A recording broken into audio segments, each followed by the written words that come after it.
எனக்கு மிகவும் அன்பான நண்பு சகோதர சகோதரி, ஒவ்வொரு நாளும் காலையில் வந்து உங்களை சந்திப்பதில் அதிக மகிழ்ச்சி அடைகிறேன். கர்த்தர் இந்த நாளை நமக்கு ஆசீர்வாதமாக்கி தரும்படிக்கு, நம்மை பலப்படுத்தும்படிக்கு கர்த்தர் கொடுக்கிற வார்த்தை என்ன என்று பார்ப்போம். அது 2 ராஜாக்கள் 11:20 சொல்லுகிறது, தேசத்தின் ஜனங்கள் எல்லாரும் மகிழ்ந்து நகரம் அமைதலாயிற்று என்று சொல்லி. தேசத்தின் ஜனங்கள் எல்லாம் மகிழ்ந்து நகரம் அமைதலாயிற்று. இன்னைக்கு எங்கு பார்த்தாலும் தேசத்தில் பிரச்சனைகள் உண்டு, தீவிரவாத அச்சுறுத்தல் உண்டு, போராட்டங்கள் உண்டு, இழப்புகள் உண்டு, பூமி அதிர்ச்சிகள் உண்டு என்று சொல்லி பல காரியங்கள் நிமித்தம் தேசம் அமைதலை இழந்து போய் போராட்டங்களை சந்தித்துக் கொண்டிருக்கிறது. இனத்திற்கு விரோதமாய் இனம், மனிதர்களுக்கு விரோதமாய் மனிதர்கள் என்று சொல்லி எல்லாம் மாறி மாறி மாறி சண்டை போட்டு கொண்டிருக்கிற இந்த நேரத்தில் ஆண்டவருடைய வார்த்தை சொல்லுகிறது, தேசம் மகிழ்ந்து நகரம் அமைதலாய் இருந்தது என்று வேதம் சொல்லுகிறது.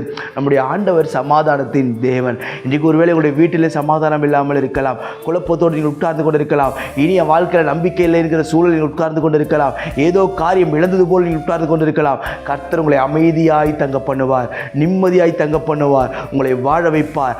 ஆண்டவர் ஒரு நாளும் உங்களை கைவிடாதிருப்பார். பிரியமானவர்களே, கர்த்தர் இந்த ஆசீர்வாதங்களை நமக்கு தர வேண்டும், தேசத்திற்கு சமாதானத்தை தர வேண்டுமே. ஆனால் நீங்களும் நானும் செய்ய வேண்டிய ஒரு காரியம் ஒன்று உண்டு. அது 2 நாளாகவும் 7:14 சொல்லுகிறது, என் ஜனங்கள் தங்களை தாழ்த்தி ஜெபம் பண்ணி என்று அழகாய் ஒரு வார்த்தை சொல்லுகிறது. கர்த்தர் எதிர்பார்க்கிற காரியம் என்ன? நம்ம அமைதலை எதிர்பார்க்கிறோம். தேசத்தில் அமைதல் உண்டாகணும், நகரம் அமைதலாக இருக்க வேண்டும் என்று சொன்னால் கர்த்தருடைய ஜனங்கள் செய்ய வேண்டிய காரியம் என்ன தெரியுமா? நம்மை தாழ்த்தி ஜெபம் பண்ண வேண்டும். நாம் தாழ்த்தி ஜெபம் பண்ணும் பொழுது கர்த்தர் தேசத்தை ஒரு நாளும் மறக்காமல் ஆசீர்வதிக்க அவர் போதுமானவராய் இருக்கிறார்.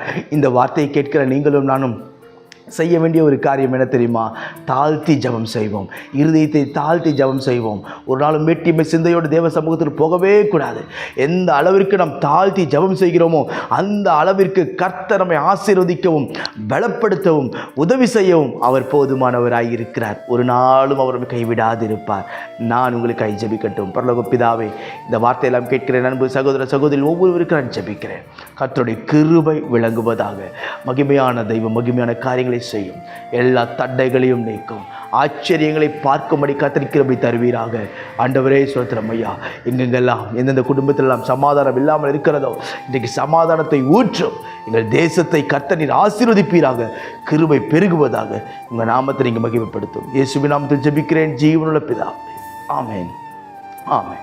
God bless you.